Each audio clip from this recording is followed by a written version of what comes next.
Salut, c'est Trado, je suis content de vous retrouver pour la mise à jour de l'analyse technique du CAC 40. Quelle séance encore aujourd'hui, puisque au pire de la séance, on a abandonné quasiment 2% pour finalement terminer sur une hausse de 1%. Les chiffres de l'inflation étaient attendus, on espérait une petite amélioration au niveau de l'inflation US et amélioration il n'y a pas eu, donc les chiffres ont été très mal accueillis, mais comme surgit de nulle part, les acheteurs ont profité des soldes pour entrer et tout ici me fait penser à un énorme piège qui avait été tendu, notamment, soyons clairs, aux gens comme moi qui du coup se sont fait déclencher leur stop sur les positions acheteuses qu'on avait prises plus bas. Enfin bon, je fais un peu de rétrospective, mais c'est bien joué. L'idée, c'est que effectivement, ceux qui étaient positifs suite à la progression très importante à laquelle on avait assisté suite au plus bas, eh bien, se sont en grande partie fait sortir par la bougie du jour. La bonne nouvelle, c'est qu'il me semble que les possibilités haussières restent complètement intactes avec, dans un premier temps, un retour sur les 6009, 6040. Alors, le rebond auquel on assiste aujourd'hui n'est absolument pas fortuit graphiquement parlant, puisque si vous regardez les données hebdomadaires, on voit que c'est la même zone qui a permis au cours de rebondir eh bien, depuis 4 semaines, soyons clairs. C'est ce support hebdomadaire des 58,90, 57,60, doublé d'un autre support hebdomadaire à 57,00, 57,20, ici ancienne résistance qui a été cassée, qui est devenu support. Et donc ce double rideau défensif a permis finalement d'organiser un rebond. Alors attention, je ne suis pas en train de dire que c'est la fin de la baisse de moyen terme, mais j'avais un scénario en tête. Et je pense que ce scénario ne peut pas être invalidé, à savoir celui d'un rebond avant d'une éventuelle attaque baissière d'ici quelques temps. Mais je ne pense pas pour l'instant qu'il faille regarder vers le bas, mais plutôt vers le haut. Mais encore une fois, j'insiste, je ne connais absolument pas le futur. Vous savez très bien que je me trompe régulièrement. Donc c'est simplement un sentiment que je partage avec vous. Au niveau des éléments intéressants à suivre, le chandelier japonais du jour qui est un avalement haussier. Avalement haussier, c'est-à-dire que vous avez deux bougies, une rouge et une verte. Le corps rouge est avalé par le corps vert. C'est haussier. D'autant que si on regarde les bougies Aiki-Nashi, hier on avait une bougie Aiki-Nashi qui était assortie d'une mèche haute et d'une mèche basse. C'est encore le cas aujourd'hui, donc c'est pas une bougie haussière, ok. Donc un temps de retard ici ou le temps de la confirmation pour l'Aiki-Nashi, puisque vous savez que les bougies Aiki-Nashi se calculent en tenant compte de la bougie précédente, donc c'est assez normal. Mais l'indécision est maximale avec de très longues mèches hautes et basses. Je vous rappelle, parce que c'est quelque chose dont j'ai beaucoup parlé la semaine dernière et qui pourrait avoir toute son importance maintenant. Bon, j'avais expliqué ça. Alors attendez, je vais aggraver. C'est important que vous compreniez ça parce que voilà, là clairement, on savait que lorsque l'on avait un three-line break vert ici, eh bien, il y avait plus de 9 chances sur 10 que le prochain bloc soit vert. Et vous voyez, on en revient à ce qu'on disait la dernière fois, à savoir que toutes les gesticulations de court terme n'étaient que des prétextes pour rentrer, parce que regardez la magnifique bougie verte que vous avez maintenant. Ça s'appelle pas une bougie, c'est un bloc et qui va dans le sens des statistiques. Ok, lorsqu'on a un bloc d'une couleur, on a plus de chances d'avoir un bloc de la même couleur qu'un bloc dans l'autre sens. Et vous voyez, c'est ce qui se passe là, et à partir de là, on peut envisager, parce que statistiquement c'est le cas, que les prochaines bougies, les prochains blocs, j'y tiens décidément, soient également vertes. J'aimerais attirer votre attention sur autre chose également, c'est le fait que en termes de moyenne mobile, la moyenne mobile à cette période est devenue descendante, mais on est à son contact, donc on peut considérer que la moyenne mobile 7 jours à latence immédiate est entre baissière et neutre. La moyenne mobile à 20 périodes, elle est descendante. Et on est à son contact aussi, donc bon, c'est entre baissier et neutre.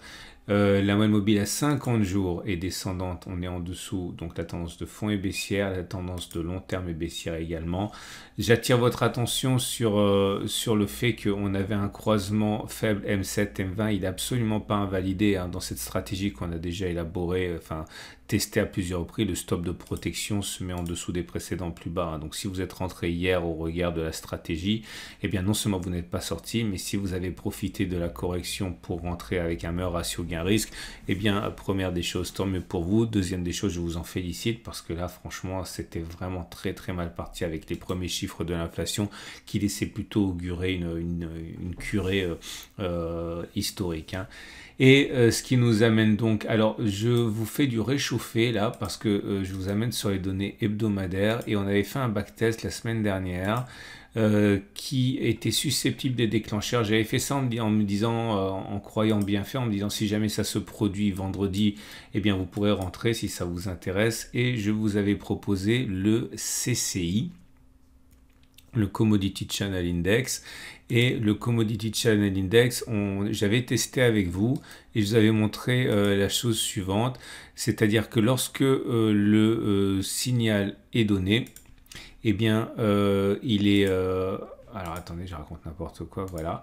Lorsque le signal est donné et que le CCI passe de la zone des moins 100 à au-dessus de moins 100, donc par exemple là actuellement on est à moins 100,41, si demain on arrive à terminer à moins 99 par exemple, ce serait un signal d'achat.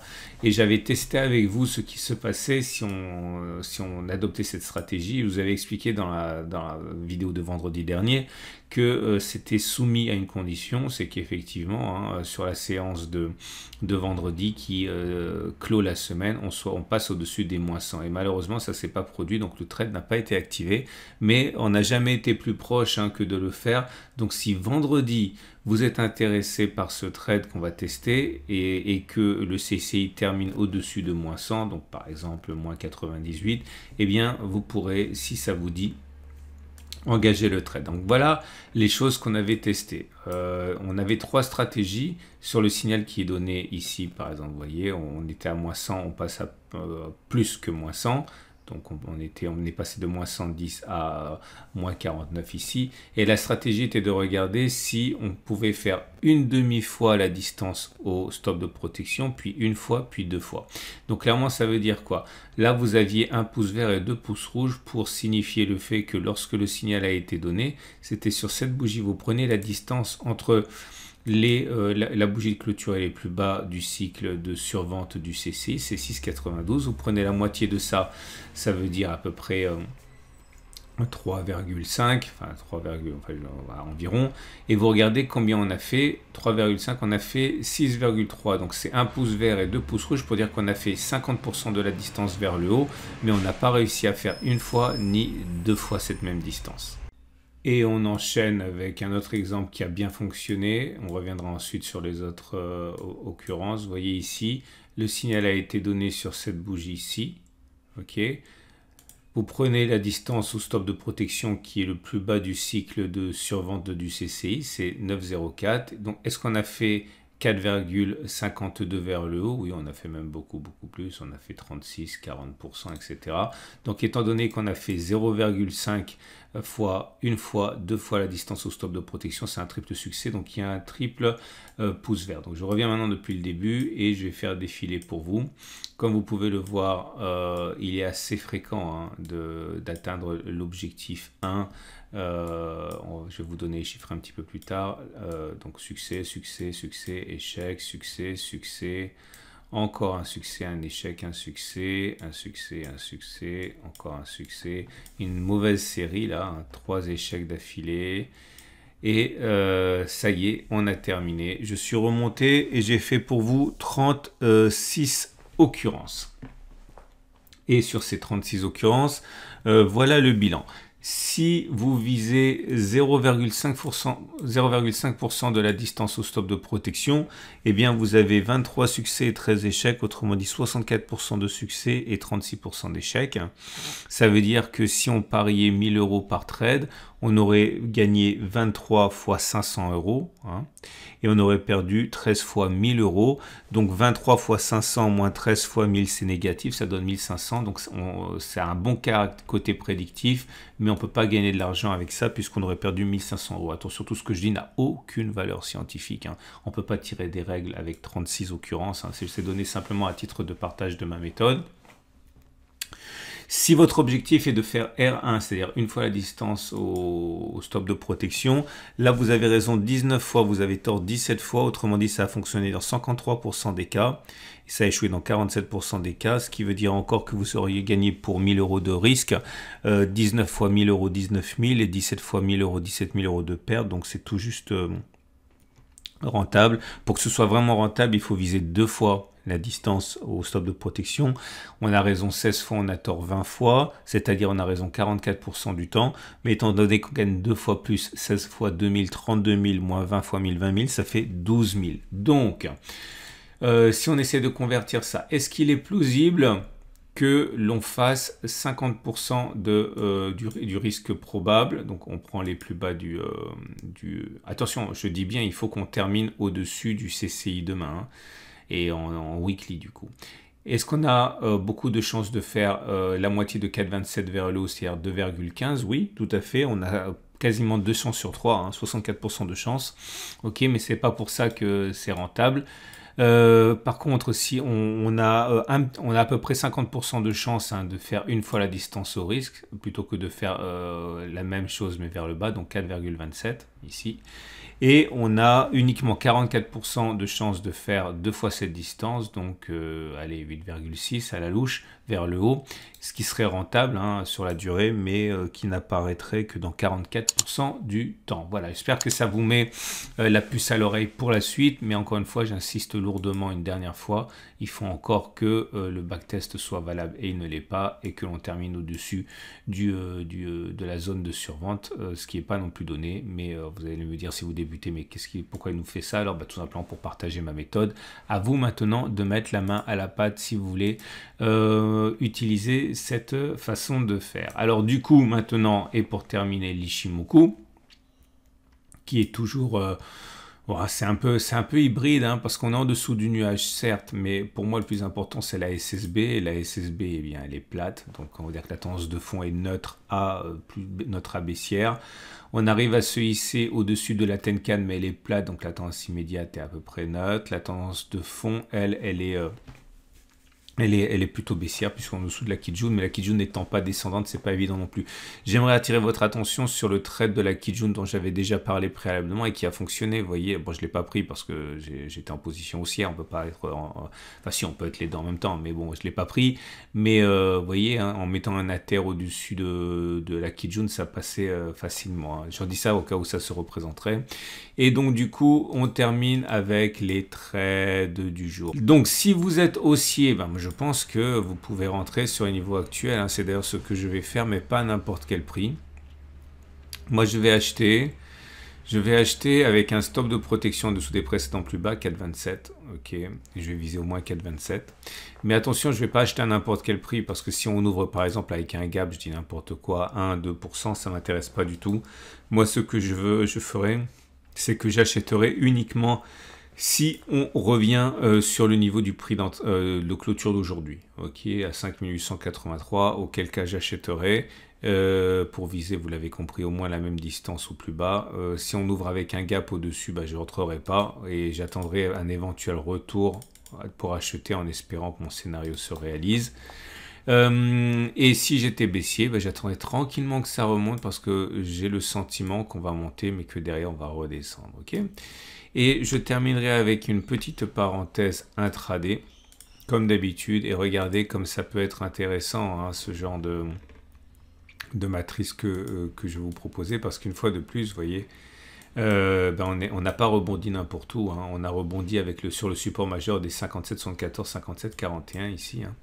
À ceci près que il fallait, là pour le coup, pour être complètement transparent, ça dépendait à quel moment vous étiez rentré, hein, parce que là encore une fois, je fais une parenthèse importante, hein. La Terre, au moment où on est revenu sur la zone bleue, ici, la Terre était de, je dis 41,7, donc 42. Ok, donc je vais vous montrer un exemple, hein. Si on était rentré sur la zone ici à 5750 par exemple, donc vous prenez 5750 et vous enlevez la valeur de la Terre qui était à 42, ça faisait un stop de protection à 57,08. 57,08, ça veut dire que vous étiez ici, ok, et 57,08, bah vraiment pas grand chose, mais le stop loss était déclenché. Donc là, je vous montre simplement pourquoi est-ce qu'il peut être intéressant de mettre 2 ATR plutôt que 1 ATR ou 1,5 ATR. Il n'y a pas de règle, hein. Il n'y a absolument pas de règle.